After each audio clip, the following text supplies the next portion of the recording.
Seorang filsuf pernah mengatakan bahwa hukum itu ibarat pagar di kebun binatang. Mengapa orang berani pergi berkunjung ke kebun binatang? Karena ada pagar yang membatasi antara liarnya kehidupan binatang dengan para pengunjung. Jika tidak ada pagar yang memisahkan pengunjung dengan binatang, tentu saja tidak akan ada orang yang berani masuk ke kebun binatang. Para pengunjung dapat menikmati kehidupan binatang dengan aman karena ada pagar yang membatasi mereka dengan binatang buas tersebut.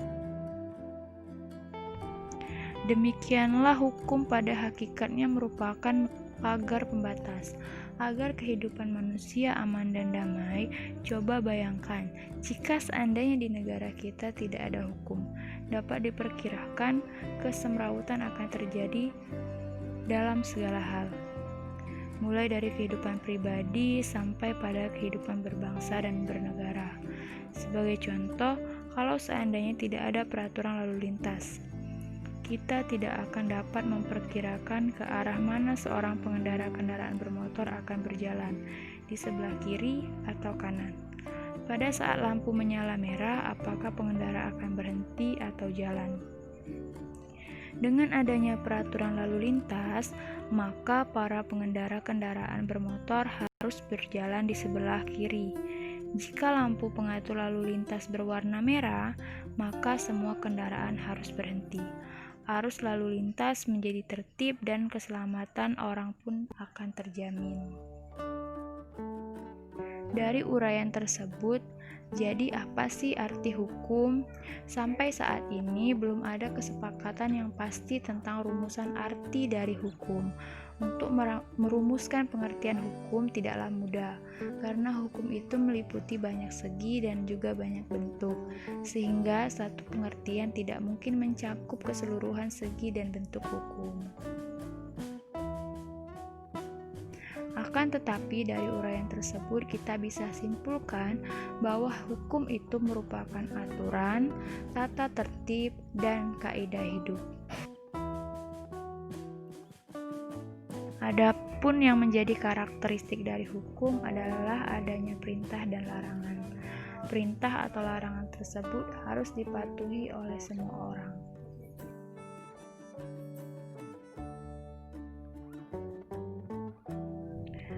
Berdasarkan sumbernya, hukum bersumber dari yang pertama undang-undang, yang kedua kebiasaan, yang ketiga hukum traktat, yaitu hukum yang ditetapkan oleh negara-negara di dalam suatu perjanjian antar negara, dan yang keempat hukum jurisprudensi, yaitu hukum yang terbentuk karena keputusan hakim.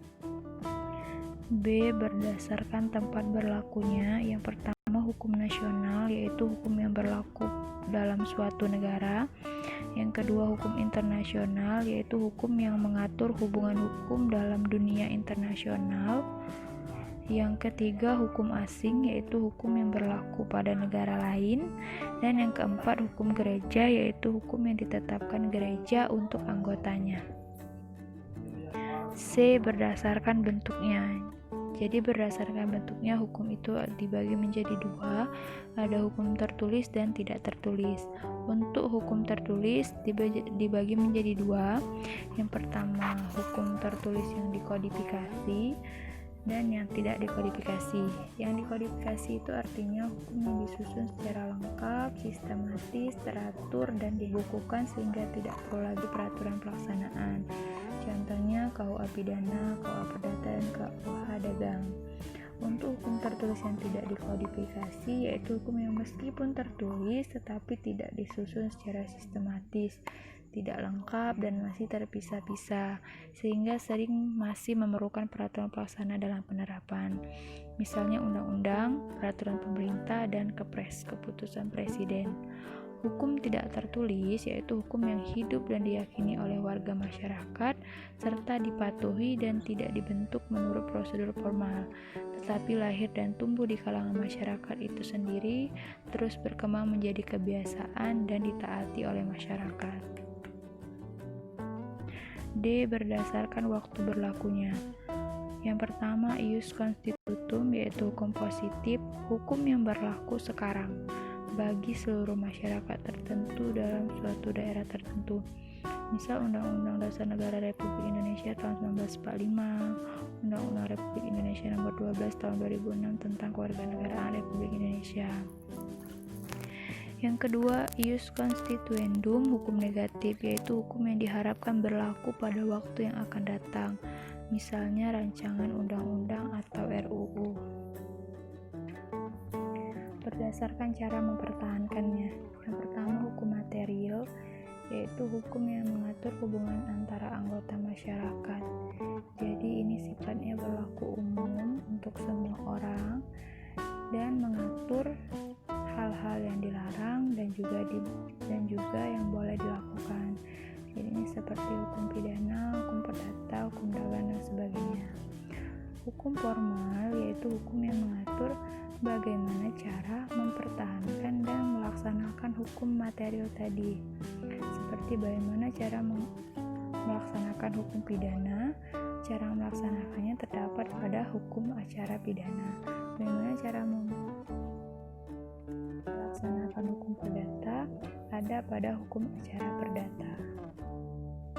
F. Berdasarkan sifatnya, yang pertama hukum yang memaksa, yaitu hukum yang dalam keadaan bagaimanapun juga harus dan mempunyai paksaan mutlak.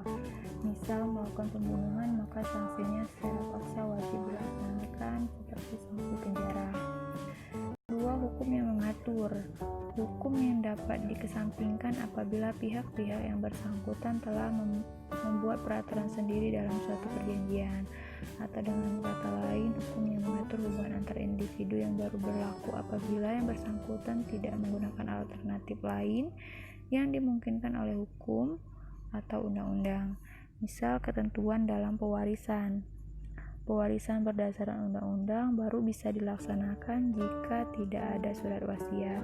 Jadi jika ada surat wasiat, maka akan jelas warisan itu kepada siapa. Tapi jika tidak ada surat wasiat, maka hukum ini baru bisa berlaku. G. Berdasarkan wujudnya, yang pertama hukum objektif, yaitu kaidah hukum dalam suatu negara yang berlaku secara umum dan tidak dimaksudkan untuk mengatur sikap tindak orang tertentu saja. 2. Hukum subjektif, yaitu hukum yang timbul dari hukum objektif dan berlaku terhadap seorang atau lebih. Jadi hukum subjektif ini sering juga disebut dengan hak, dan ada juga yang artikannya sebagai hak dan kewajiban. Yang terakhir berdasarkan isinya, yang pertama hukum publik, yaitu hukum yang mengatur hubungan antar negara dengan individu, menyangkut kepentingan umum atau publik.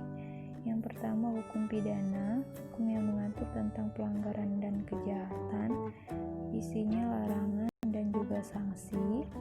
Hukum tata negara, yaitu yang mengatur hubungan antara negara dengan bagian-bagiannya. Hukum tata usaha negara atau administratif, yaitu mengatur tugas kewajiban pejabat negara. Dan hukum internasional, yaitu mengatur hubungan antar negara seperti hukum perjanjian internasional, hukum perang internasional dan sebagainya. Yang kedua hukum private atau sipil, yaitu hukum yang mengatur hubungan antara individu yang satu dengan individu yang lain. Yang pertama ada hukum perdata, yaitu hukum yang mengatur hubungan antara individu secara umum. Contohnya hukum keluarga, hukum kekayaan, hukum waris, hukum perjanjian, dan hukum perkawinan. Misalnya hukum perniagaan atau dagang, yaitu hukum yang mengatur hubungan antara individu dalam perdagangan. Contoh hukum jual beli dan hukum hutang piutang.